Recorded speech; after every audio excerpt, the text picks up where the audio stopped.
Hi, this one is for my grad students.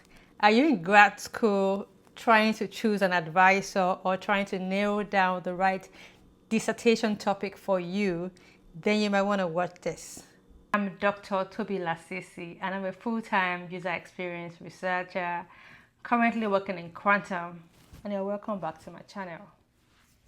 On this channel, I talk everything user experience research from starting out to career advancement. I also talk about navigating the exciting world of grad school, especially when it comes to PhD, because trust me, I've been there. So if any of these resonate with you, please consider subscribing to my channel. I really appreciate that, by the way, but especially so that you don't miss out on any of the updates that I share here. In today's video, we'll be discussing how to choose your advisor and how to nail down your dissertation topic as wisely as you can. Choosing an advisor for yourself and even your dissertation topic isn't just about fulfilling graduation requirements.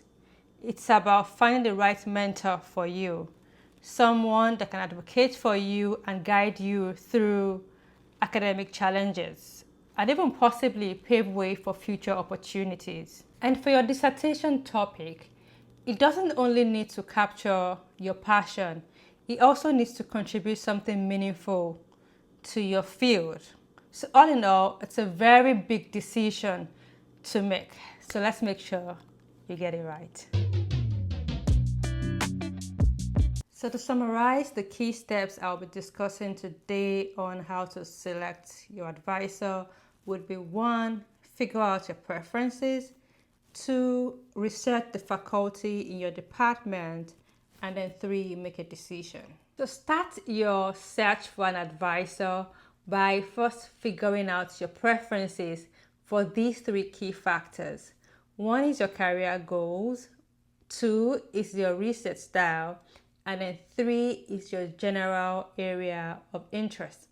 I will go into details for each of them shortly. So the first factor that I would say you should consider is your career goal. What are your career goals? And in this regard, I mean, do you want to end up in academia or do you want to go into the industry? Your answer to this question would determine what kind of advisor you should look out for. If you want to end up in academia, for example, then you want to go for a well-established professor. Probably someone who has historically placed alumni in academic position, or someone who has that potential even if they are new. And if you don't want to be in academia or you are just not sure yet, then you might benefit from an advisor or professor who has connections in other areas, like in the industry, or at least someone who is very open to their students doing other things or doing things that they like to do. For instance, taking up an internship.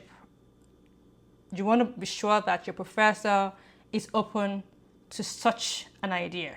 So yes, your career goals, where you plan to end up in academia or the industry, would determine what kind of advisor you should try to get or you should look out for. So the next factor I would like for you to consider is your research style. i.e., is it experimental versus computational versus theoretical? And in this regard, I would say, don't think about what you've done or what you haven't done. Do not think about what you like or what you don't exactly like, especially when you're new.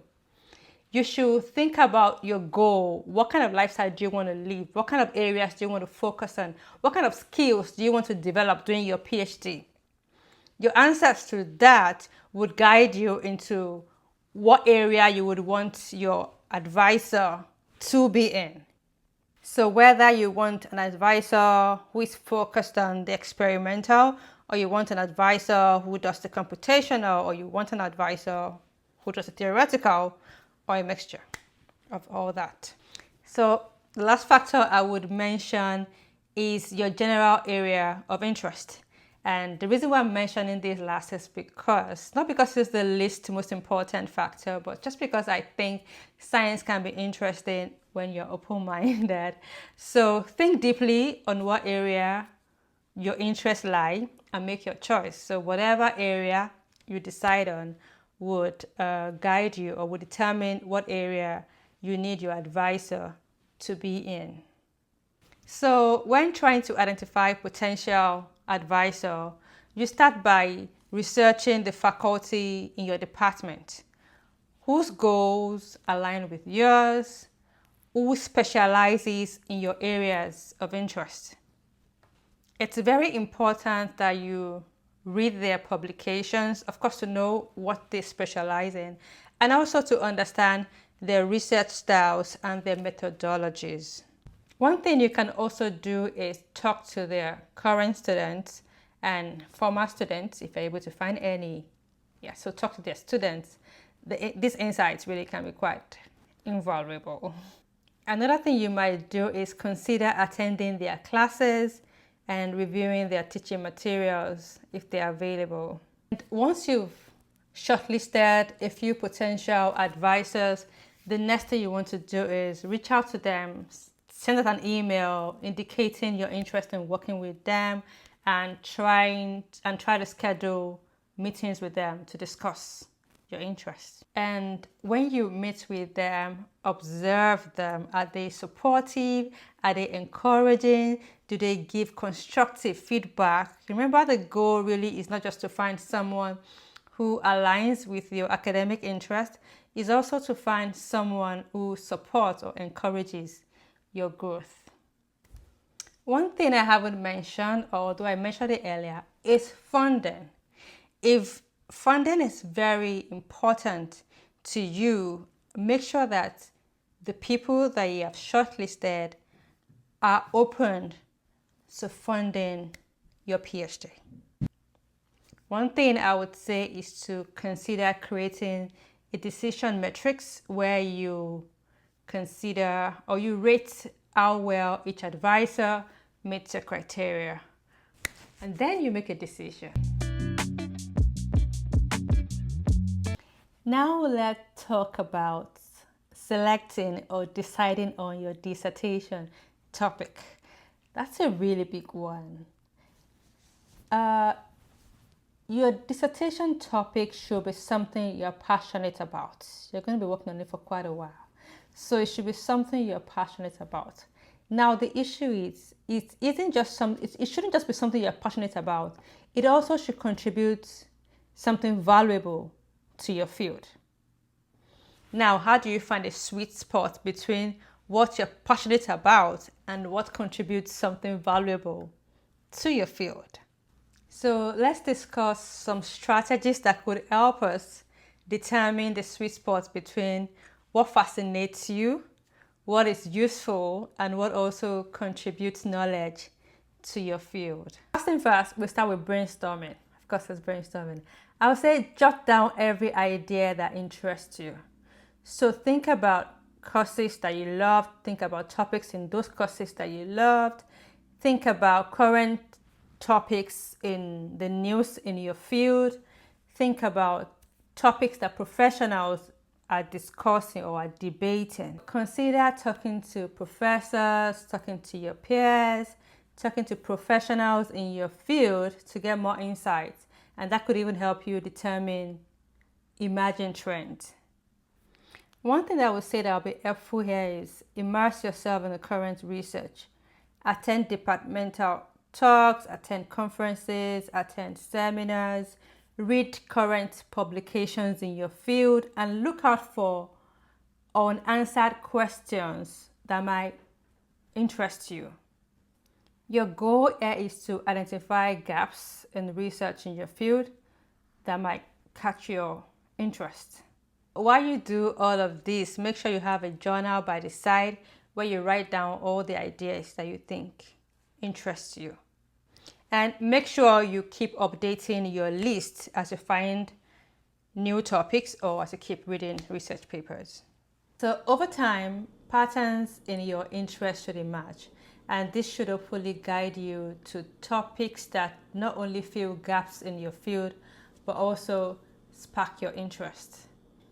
So now with a list in your hand, you've got this list of topics, it's time to narrow it down. I would say to help you narrow it down, evaluate these topics against these three key criteria: interest, resources, and scope. So ask yourself these three main questions based on the criteria I just mentioned.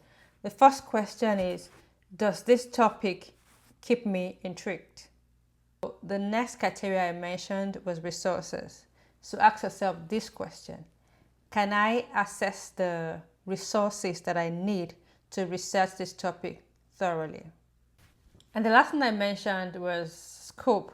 So you want to ask yourself this question: is this topic narrow enough to tackle in the scope of a dissertation, but at the same time also broad enough to provide substantial content? You don't want to get stuck on something where you're not able to get enough content for your dissertation.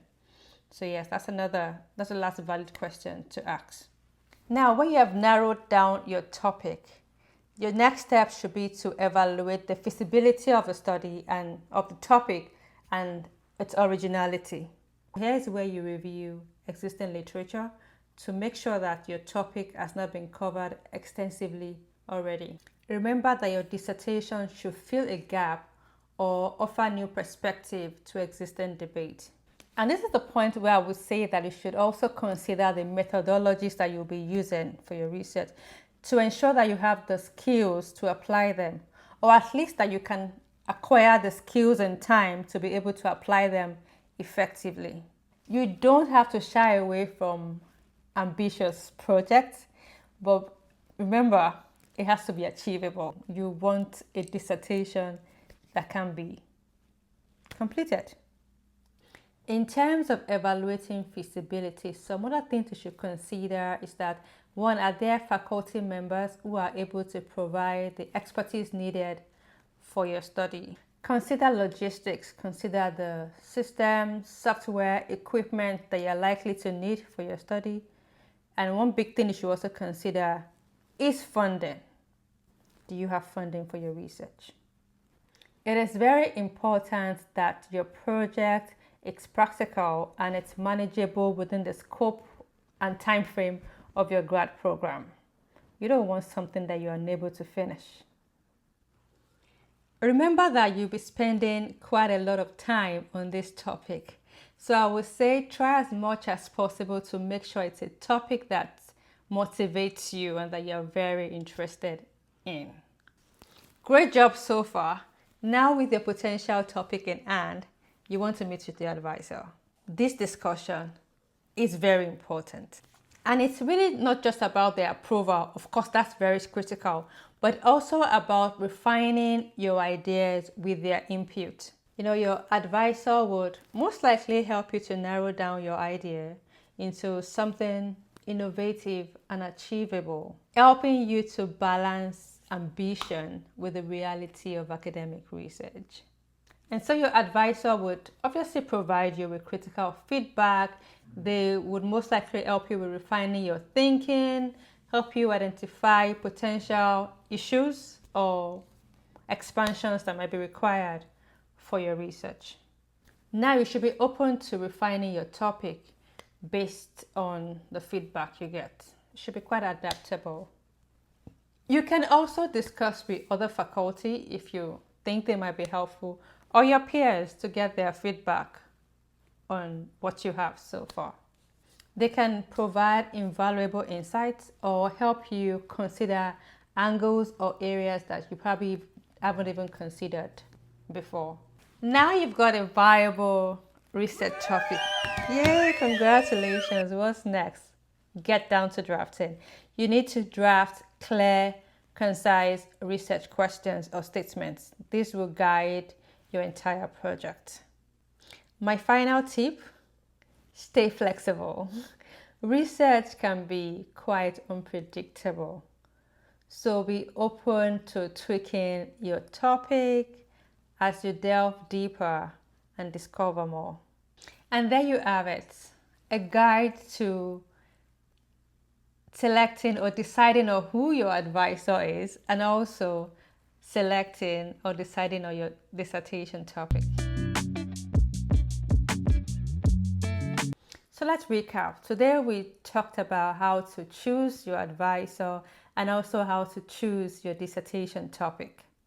So in terms of choosing an advisor, we had said you need to figure out your career goals, you need to figure out your research style and your general area of interest. And then when you've done that, you want to identify potential advisor by researching the faculty in your department to identify the one that matches your criteria, and then you make your decision.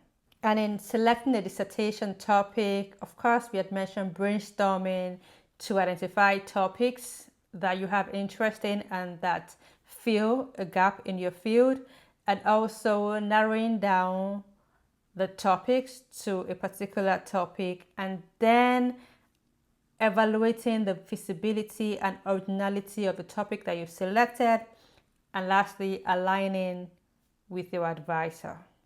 And that will be all for this video.